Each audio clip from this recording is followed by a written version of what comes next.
저희가 단독 취재한 내용으로 이어가겠습니다. 일본이 도쿄올림픽 홈페이지에 독도를 일본 땅인 것처럼 표시한 데 대해서 우리 정부가 공식 대응에 나설 것이라고 얼마 전 전해드렸습니다. 추가 취재 결과 일본은 우리 정부의 요구를 받아들일 수 없다는 뜻을 밝힌 것으로 확인됐습니다. 도쿄올림픽 공식 홈페이지에 올라온 일본 지도에 흐릿하게 표시된 섬. 이 섬이 독도라는 사실을 확인한 우리 외교부는 어제 24일 주한 일본 대사관 측에 항의했습니다.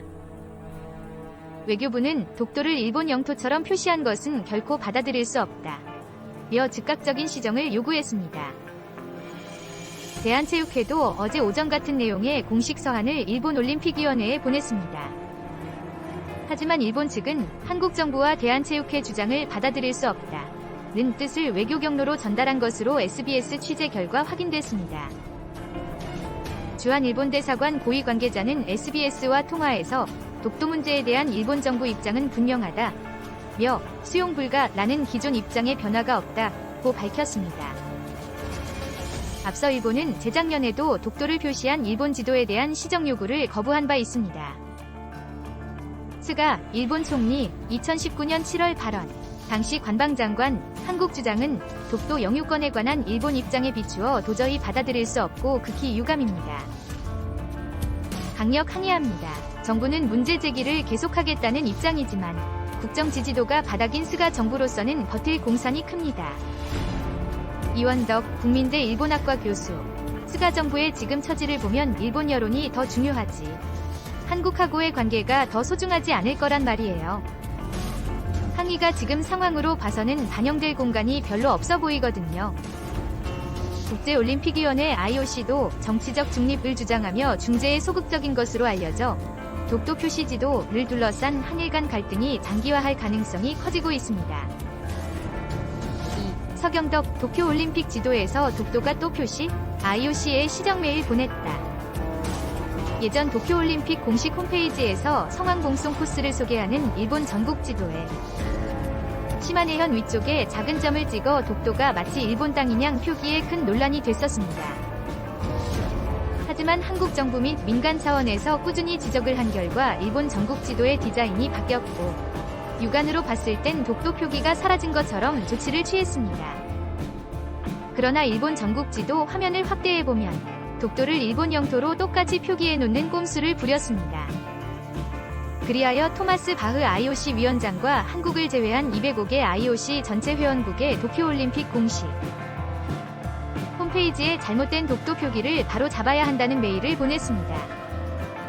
도쿄올림픽을 통해 독도를 자국 영토로 홍보하려는 일본의 잘못된 행위를 IOC 회원국들에게 정확히 알려 일본의 신속한 조치를 이끌어내기 위함입니다. 암튼 도쿄올림픽 공식 홈페이지의 독도 표기를 반드시 올바르게 고쳐야만 합니다. 안 그러면 이번 일을 빌미로 향후도 억지 주장을 펼칠 것이 뻔하기 때문입니다. 평창 동계올림픽 당시만 해도 일본이 한반도기에 그려진 독도에 항의했고 IOC위 권고에 따라 독도를 뺀 한반도기를 들었던 우리는 일본의 또 뒤통수를 맞은 격이 됐습니다. 다시는 이런 실수를 하지 말아야만 합니다. 3. 기고 독도 영유권 강력한 정치적 리더십으로 수호해야. 우리가 일반적으로 독도는 한국의 고유 영토이기 때문에 영원히 한국의 영토로서 남게 될 것이고 일본이 독도의 영유권을 주장하는 것은 막말이고 상대할 가치가 없기 때문에 무시하면 된다고 했다. 과연 그럴까요? 독도가 한국의 고유 영토라고 해서 국제법이 보장해주는 것이 아니다. 제2차 세계대전 종전 이후 일본은 줄곧 과거 일제가 침략한 한국의 고유 영토인 독도에 대해 영유권을 주장해왔다. 한국은 일본의 침략적인 독도 도발에 대해 정권 차원에서 강력한 리더십을 발휘하여 독도 영토를 수호해왔다. 과거도 그랬듯이 미래에도 정권의 강력한 리더십만이 독도를 지킬 수 있다. 한국은 일제강점기를 전후해서 이번에 걸쳐 일본에게 독도를 강탈당할 뻔했다.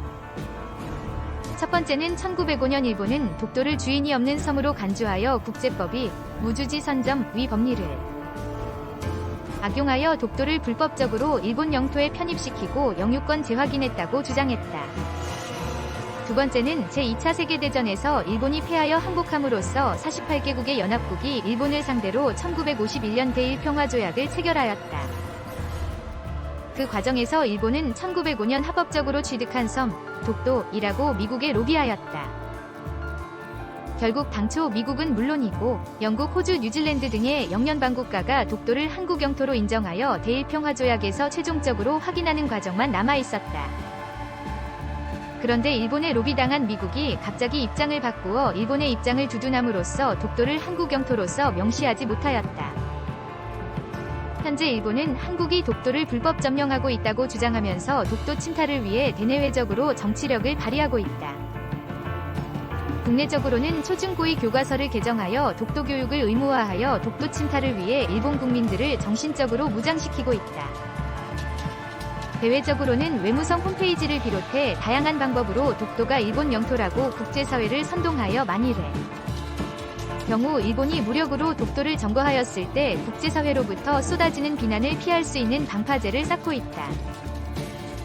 독도는 지리적으로는 한일 양국의 국경지대에 위치하고 있지만 역사적으로 보면 한국 사람이 사는 울릉도에서는 독도가 보이고 일본 사람이 사는 오키섬에서는 독도가 보이지 않기 때문에 독도는 일본과는 무관한 섬이었다. 애당초 우산국의 영토였던 울릉도와 독도는 512년 신라 영토에 복속되었기 때문에 오늘날 국제법적으로 한국의 고유 영토임에 분명하다. 그런데 19, 20세기 대륙 침략을 본격화하였던 일본은 1905년 고도인 한국의 고유 영토 독도에 대해서도 주인이 없는 섬이라고 하여 자국의 영토에 편입을 시도했고 1910년 한국을 강제로 병탄하여 36년간 독도를 포함해서 한국을 통치한 적이 있었다. 그러나 제2차 세계대전에서 일본이 패함으로써 포츠담 선언에 위거하여 일본이 침략한 모든 영토가 불법으로 간주되었다. 이때의 독도도 일본에서 분리되어 독립한 한국의 영토에 귀속되었다. 그럼에도 불구하고 전후 일본은 줄곧 일본 제국주의가 침략한 독도를 침탈하기 위해 정치적으로 영유권을 주장하여 분쟁지역으로 몰아가고 있다. 만일 역대 한국 대통령들이 일본의 독도 침탈 야욕에 대해 강력한 리더십으로 대응하지 않았다면 당장 독도는 분쟁지역이 되었다가 급기야는 오늘날 일본 영토가 되고 말았을 것이다. 지금 한국이 독도를 일본에 빼앗기지 않고 한국 영토로서 수호할 수 있었던 것은 과거 역대 대통령들이 강력한 리더십으로 전쟁과 외교 단절을 불사하겠다는 각오로 독도를 지켜냈기 때문이다. 1951년 9월 대일평화조약에서는 일본에게 로비당한 미국이 일본의 입장을 두둔함으로써 독도를 한국 영토로서 명확하게 규정하기로 예정되었던 것이 무산되었다. 이때의 이승만 대통령은 1952년 1월 독도와 우리 바다를 지키기 위해 평화선을 선언했고 이를 침범한 일본 어선들을 납포하여 부산 앞바다에 억류시키고 선원들은 감옥에 가두었다.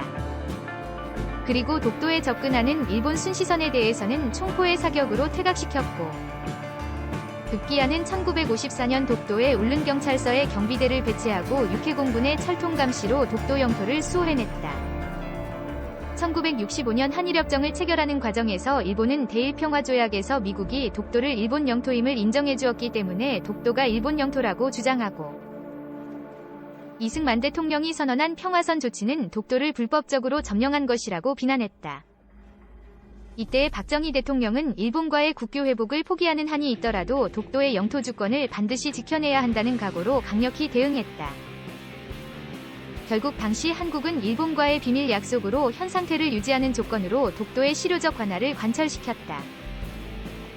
그 결과 오늘날 한국이 독도를 실효적으로 관할 통치하게 된 것이다. 1965년 한일협정 이후 현 상태 유지라는 비밀 약속 때문에 일본이 독도에 대한 한국의 실효적 관할 통치를 방해했고 동시에 일본이 매년처럼 독도의 영유권을 주장했기 때문에 한국은 독도에 대한 실효적 지배를 강화하는 아무런 조치도 취하지 못했다.